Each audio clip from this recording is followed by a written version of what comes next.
It is again time to work on the engine with the scary spinny bit. Yeah, pull out on my grid, all your magic, yeah, pull out on my grid, all your magic, you won't let in my face. On it on me, got me dancing, clinking to glasses, bottles of rum on the way, stealing my shit now, copy my shit now, hating on me now.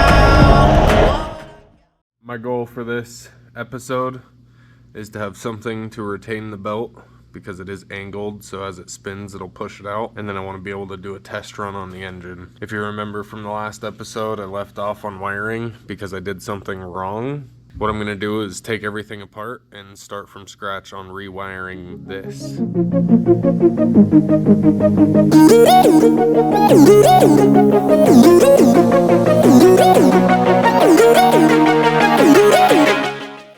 I'm no expert wire, but from the diagram I was looking at, I think I had the wire backwards connected on the starter. I had these two switched. So now I'm going to throw a battery in, and I think it should turn over.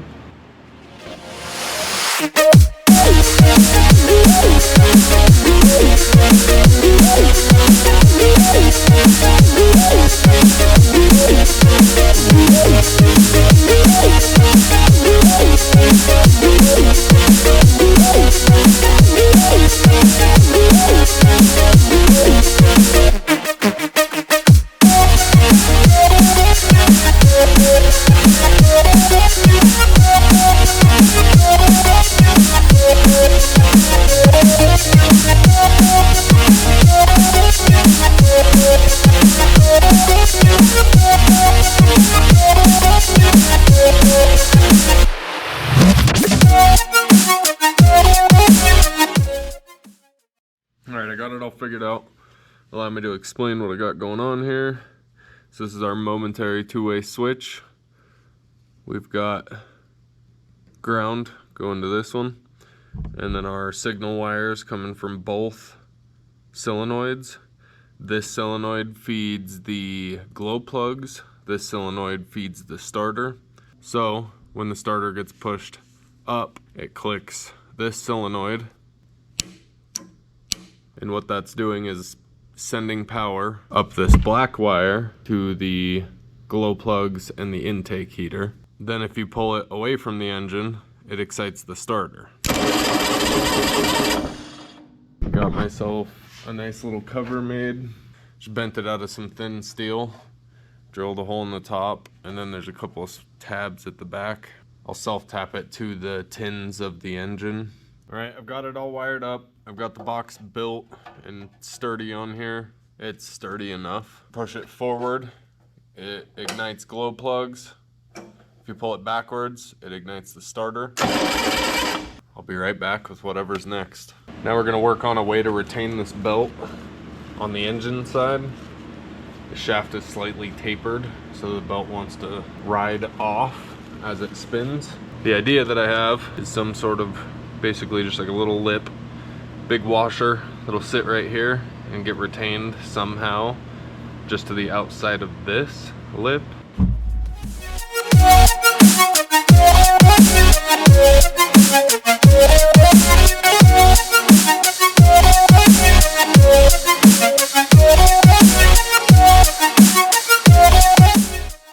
Now that we've got our belt retaining saucer plate doohickey installed, I think I'm going to work on making some semblance of a fuel system that will hopefully pull from this tank.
starter, do a little test spin, and watch the belt, make sure it doesn't look too crazy.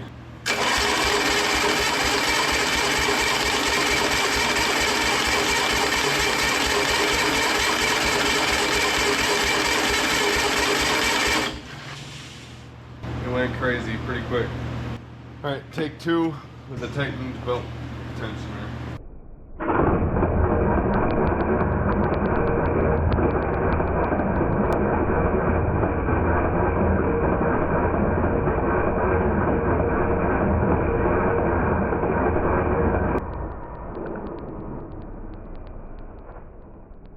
The issue that I'm having is that my taper up here is making it ride up. I assumed since it's tapered out that the belt would try to go this way, but it's walking up towards the actual engine block. I might have a ghetto solution for that. I don't know if it'll work well, but I have an idea. Okay, my ghetto plan has immediately evolved into way less of a ghetto plan. It's gonna work really well, I believe. But as anything that's a better plan, it's a lot more work. So, we're not gonna be starting quite yet. What I'm gonna do is take this belt off, take this off, and take the entire tapered shaft off. And then there's a chunk, I believe it's 4-inch, 160 schedule, so nice and thick. The inner diameter is 3.5 inches, which by eyeballing this, where I ground it down on this outside and cut it, I believe that's almost exactly 3.5 inches. It's close enough that I can make it work. What that'll do is make it to where there's a little bit more tension on this belt. I might not have to replace it right away. I'm kind of dreading having to build one. I've got conveyor belt material over there that'll make a way better belt, but I was hoping to do my testing with this one. I need to figure out how I'm gonna go cut off 3 3/4 inches of a really heavy pipe that's about 15 feet long. After I figure that out, I will be back. Okay, 20 minutes, 3 grinder discs, and cold ears later. I used my angle grinder rather than bringing it over here with the forklift or wasting time doing anything like that. Probably 1/2 inch, 3/4, 3/8. I don't know. It's thick, about 1/2 inch thick, but more importantly, it's almost exactly 3.5 inches inner diameter. Crisp and clean, no caffeine. Except all the caffeine. Quad shot espresso. I'm gonna start by taking the shaft off of the engine though. Maybe I forgot to and I just meant to. Oh no, it came off pretty good. Yeah, hey, anti-seized it. I don't know how much that does with a tapered shaft. I know they lock really well, but I figured if I lathered a bunch on there, when I had to take this off, it wouldn't be as bad. Gonna have to shave this down a little bit in some spots. It's oblong. The size seems just about perfect.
About 45 minutes later, we have a bigger saucer. This is the old one, considerably smaller. This one should actually hold that belt on pretty well. I gave it a slight taper at the top, just like the other one, so if it does run into it, it's not cutting it up on the edge. We're gonna throw the tensioner in, do another starter test. Test number 5, is it? I don't remember. A test.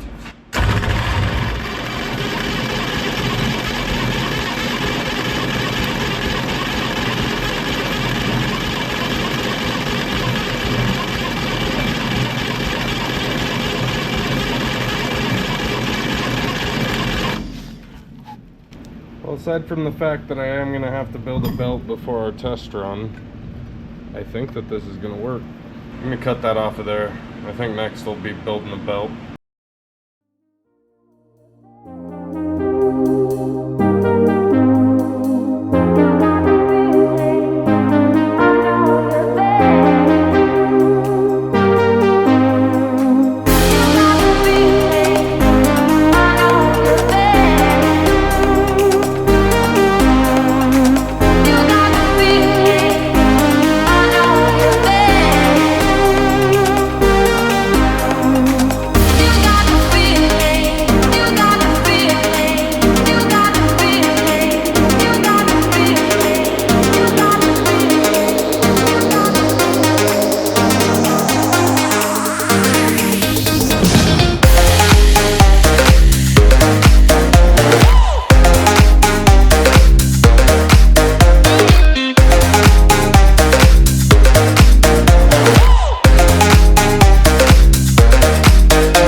Just spent a bunch of time braiding that with metal wire.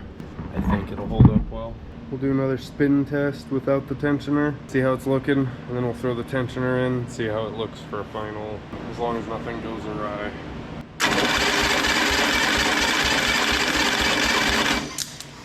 I think that's gonna work well. Got the roller tensioner on. I'm gonna add some more tension back to the motor. All right, test number 96. I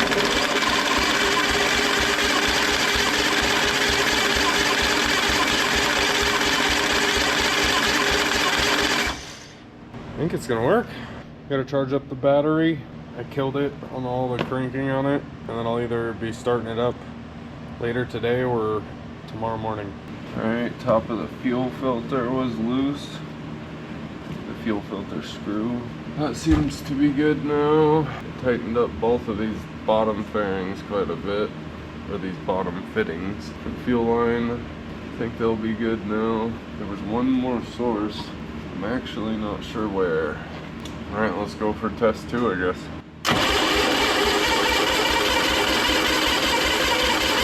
Oh, I'm seeing smoke. I think it's time for us to open the door and let her eat. She's gonna go. Put a little bit of an angle to that. Try to get the smoke to go towards the door. This thing's always been a smoky pig. It still has a leak from somewhere down here. I think it might be this line, which is gonna get replaced anyway. So she'll go on her own.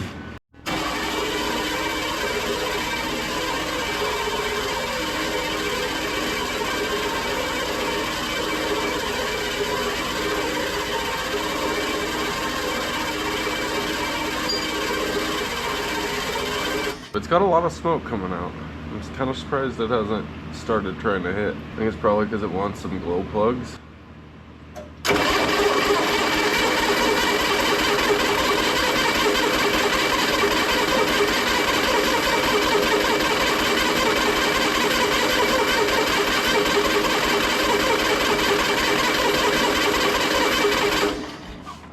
I think we're gonna feed it just a little bit of what it wants.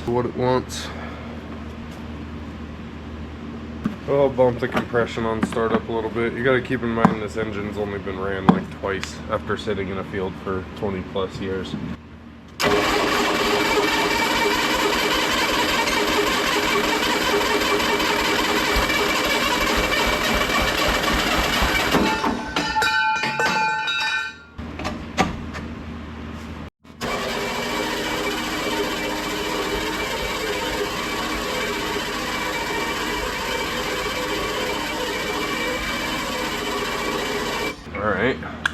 it started trying to fire harder. We'll give it a little bit of starting fluid.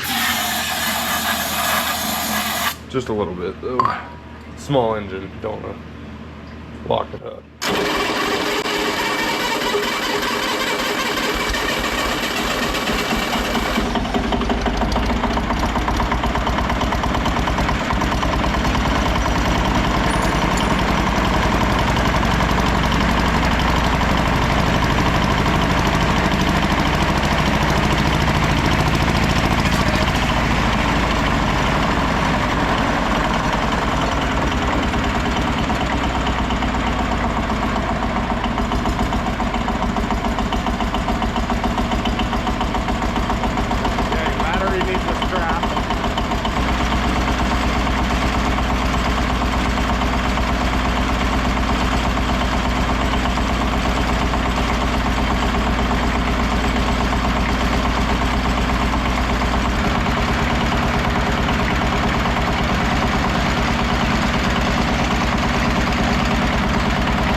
Like to see if audio is as sketchy sounding on the GoPro as it is in person.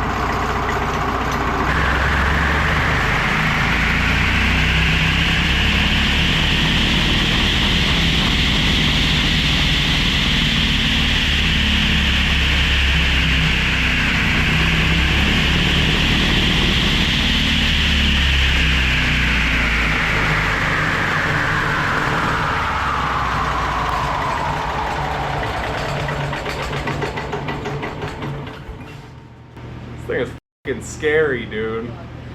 Alright, I think that's gonna be it for this one. It's exciting. Everything held together, seemingly. I'll have to do a bracket for the battery so it doesn't bounce out. This was vibrating quite a bit, so I might actually do some sort of a support. Not sure how yet. This thing's still got a ways to go, but that's an exciting step. But I think that's gonna be it for this one. This is definitely exciting and very, very scary all at once. Have a great day. And remember, don't fall into a 30-inch saw blade. I mean, don't let your meatloaf